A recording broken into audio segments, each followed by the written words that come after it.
Devant l'ampleur des perturbations, nous on demande le remboursement des abonnements pour les usagers parce que un abonnement qu'on achète, c'est pas seulement pour parcourir des kilomètres, c'est aussi pour avoir un service des trains à certaines heures de la journée et là ça n'est pas du tout rempli.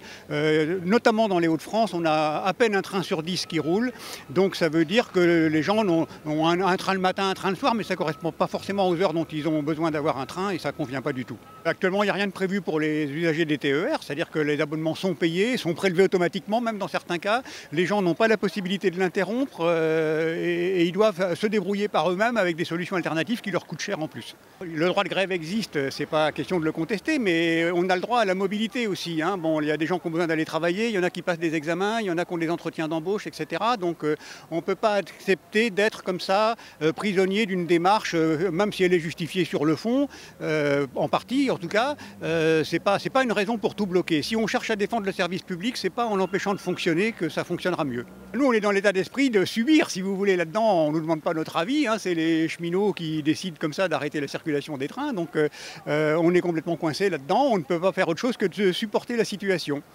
La SNCF, dans sa communication, donne gratuitement l'abonnement TGV Mac du mois d'avril, donc c'est une bonne idée. C'est un peu compliqué de l'utiliser, mais c'est un pas. Elle fait aussi des choses sur les TGV et les intercités avec réservation obligatoire, donc ça limite. Dans le cas où elle estime qu'il y a eu moins d'un train sur 3, voilà, comment savoir, c'est elle qui décide. Mais par contre, pour les trains TER ou Transiliens, pour les TER, il n'y a absolument rien de prévu actuellement. Et donc c'est ça le cœur de notre revendication. On n'a pas de raison, c'est pas parce que c'est des TER qu'on est des sous-clients et donc on a le droit d'avoir un service qui marche ou alors sinon de ne pas payer un service qui ne marche pas.